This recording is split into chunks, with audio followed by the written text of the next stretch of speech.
Next time through. I first got involved with the sport of team handball back in, I think, 2008 during the Olympics. Cruising through the different sports, and I saw this crazy game that's like a mixture of basketball and hockey and rugby, and it really grabbed my interest and really drew me in. So contacting Team USA to try to find a club, it was kind of explained to me that if you want the sport to happen in your area, you have to start it. So we fast forward several years, got a little bit of equipment together, and just kind of had the idea that if it's gonna work in any community, you know, with the rich athletic history that Flint and Genesee County have, it's gonna work here if it's gonna work anywhere. Well, we're very new in our growth here. This is only our second year of operation, but we're making amazing connections. You know, when we first came into operations, we were able to make a connection with First and Fieldhouse. And that was an amazing first step for us because, you know, it's a 100-year-old community center, real deep roots in the city.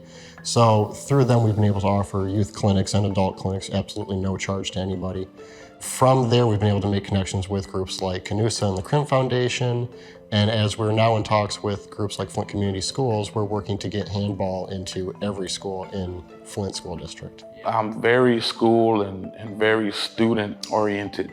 So I think of the student that may listen to music all day, but have no way to express what they hear. They may scribble all day long and it's actually nice. Or, you know, I want to be able to display those arts in their beginning forms and their middle forms and at their highest peak. As we all know, Flint is a hub for art. You got the Greater Flint Art Council right downtown. You've got the Flint Institute of Arts in the same area. So Flint is really a hub, and to build upon that great foundation and legacy for young artists. Currently, the city of Flint doesn't have any active marching bands. So we decided to build a program that would house Flint's first ever community-wide marching band, specifically for high schoolers and alumni and anybody who wants to experience the marching band.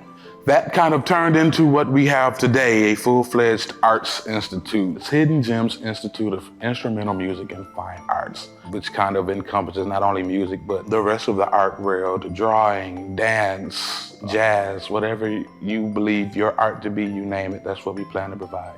Well, 100K was the first step.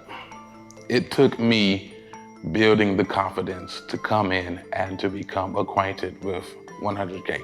We all know the Ferris wheel is downtown. We all know the resources, but just getting down here and looking around and just seeing, okay, well, I'm going to introduce myself. And that built the relationship, what we have today. You know, I was a project manager and electrical engineer for 100K, but I was also working on my binder for Commute. So I was doing both parts. I would say the idea of Commute came to be back in early 2018 before it became a true business. I knew I wanted to get into a startup, but I didn't know where to start. At that time, I met with a mentor of mine. He gave me the phrase of, take advantage of your unfair advantage. And being in Michigan, mobility is, if you haven't heard, a pretty big thing around here. Around that time, we saw electric scooters were becoming more and more popular across the world, and in every paper and online article, it said, there was an issue of scooter clutter, as they call it. At that point, we decided, well, this is an issue that everyone seems to see, so why not solve it? So we're able to raise a little bit of money, and that's actually around the time when I started 100K, being within the industry that's called micromobility, which is like, your electric scooters, e-bikes, wheelchairs, delivery robots, cargo bikes, and more. The great thing about micromobility, it has so many different form factors that are enabling people to have a better life. So for us, having, as simple as it sounds, a place to park and charge all of those, that's a huge help. And we hope cities and people and companies see and realize the value of that. And even though it's much different today, back then, we tried to be the scooter, operator, if you will. So moving the scooters around the city and then also providing the hubs. Eventually we pivoted to double down on really what makes us different, which is, being the charging network, but for anything smaller than an electric car. As an entrepreneur, I understand that business is business. There's no getting around it. Nonprofit organization is completely based on how you feel.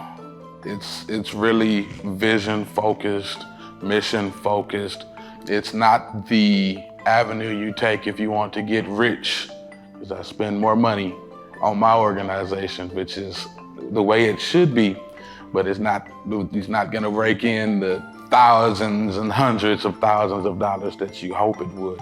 100K was very important in our journey because you guys provided us with our very first grant ever.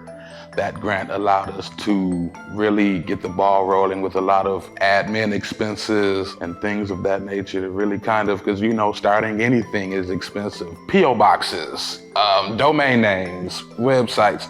It was easy for me to design it, but you kind of need the software to design it.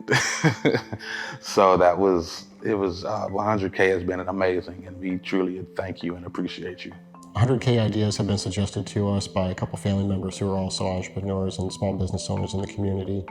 And after looking over, what the grant process was, we decided it's time to jump in with both feet. And honestly, it was a great experience. But really, through the 100K events that we've attended and just the people that we've met, we've made some great networking connections here. And that's really allowed us to grow as an organization. So the Pitch for K competition was a lot of fun. It was very nerve-wracking, but it was a great experience. Going into that, we immediately found we had very stiff competition, a lot of really good ideas from other people in the community trying to make something work here. We were also very fortunate to have really, really good mentors assigned to us with Flint Soup, who really were able to take our pitch and our ideas and really hone them into something that we could present to the community. And believe me, the day before I was, sweating bullets and ready to nope, this isn't gonna work. But they really pushed me through it. And the day of the competition, the pitch went well, I think. And when we got to the judges' question part, it was no question, no question, no questions. And I was like, wow, I either did really great or really terribly. But we ended up taking first place in that competition, and it really changed the game for us in so many ways. I couldn't think of a bigger moment that really was a linchpin moment for our team. Good.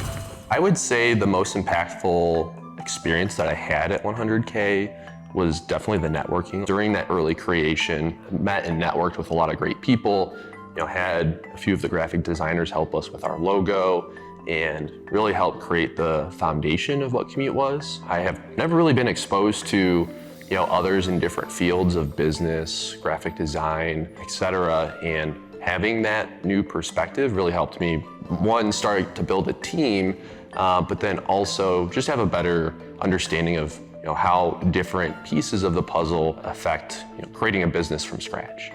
A piece of advice that I would have for anyone trying to start their own company, build their own product, or maybe just start their entrepreneurial journey in general is perfection will kill you. So build just the most basic thing to start, and that gives you a foundation to get real feedback from. If you're always stuck in your own head and trying to create that perfect thing, you'll never actually launch something. For example, our first hub went to Home Depot, bought a bunch of PVC pipes.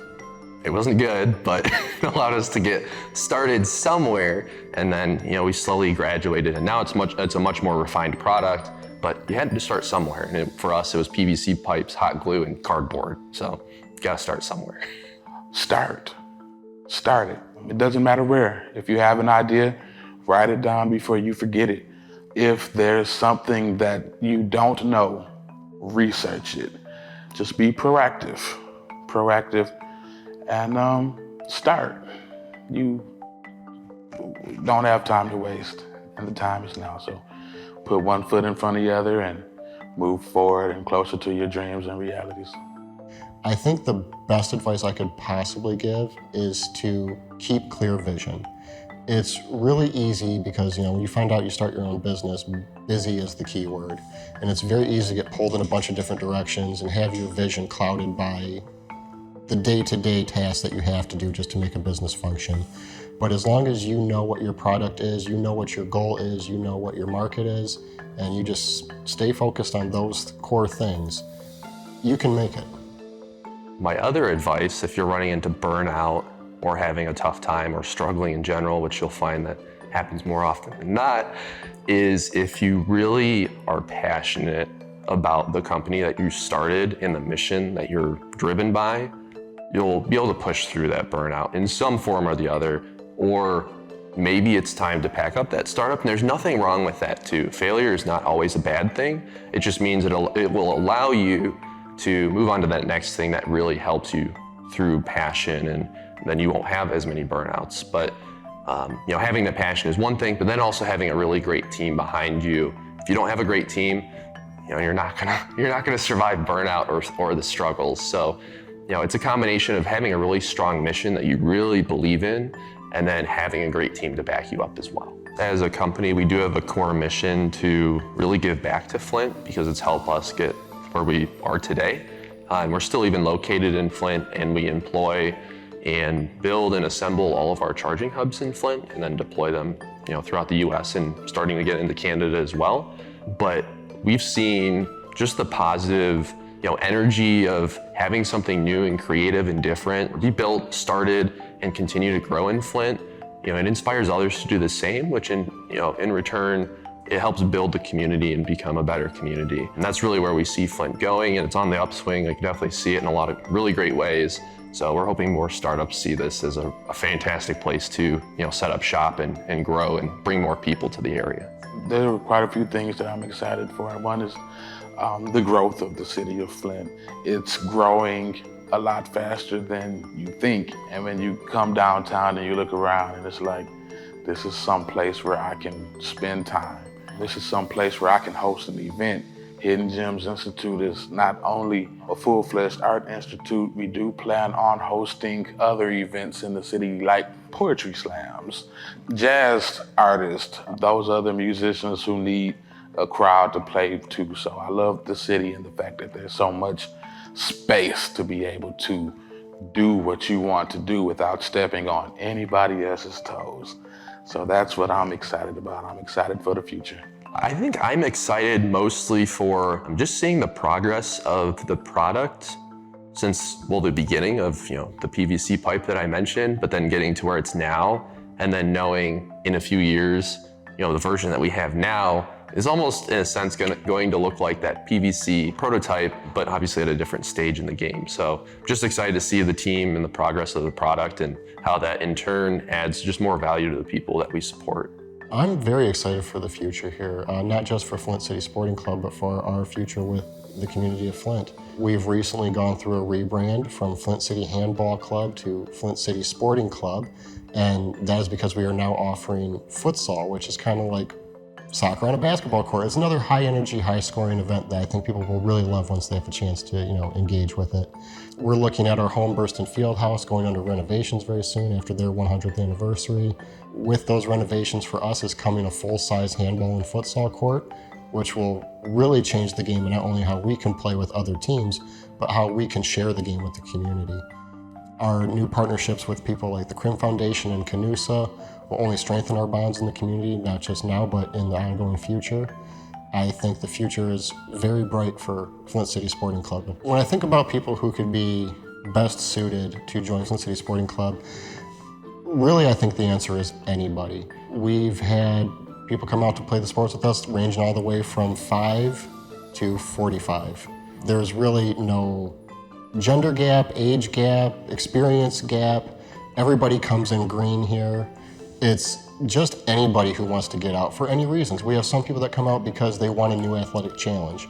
We have some people who come out just because they know this is a game that's going to shed them some weight. We have some people that come out because they just want to interact with, other people and just get out and be social. It's basically for anybody that just wants to get out and do something different. That's the service that we are providing. We are a fun activity, between handball and futsal, just fun activities that will keep you engaged and interested. When we say we're the charging network for anything smaller than an electric car, well, who does that help? Well, if you see scooters cluttered out in your streets, we can help you. If you're a local business looking to provide just an easier way for people to choose sustainable transportation to park and charge at your business to hopefully draw foot traffic, we're for you too. So it's just really anywhere that you can see, where an electric car charger could be and exist, we can benefit those places, but even more. For example, in hospitals, we work with, delivery robots and wheelchairs. In airports, we can do the same as well. So the great thing about micro-mobility is that it's micro and it fits in a lot of different places. So that enables us to do, outside city urban landscapes, but then also indoors with the locations that I mentioned as well. I want every level of artists to be able to feel comfortable at Hidden Gems, whether it's a student's first time picking up a trumpet or a trombone and they get a chance to hold the horn in their hands, or they get a chance to play their first notes. They've never done it before. That's what excites me, because that's what excited me as a kid. So to be able to influence new generation of artists it makes my heart smile. But I saw a vision. I had to figure out a way to garner the support that it would need. Because if, like I said, business is more money-based. So if people see your vision and they don't see the dollar sign attached to it, you can get their heart. And once you get their heart, you can pretty much gain everything else.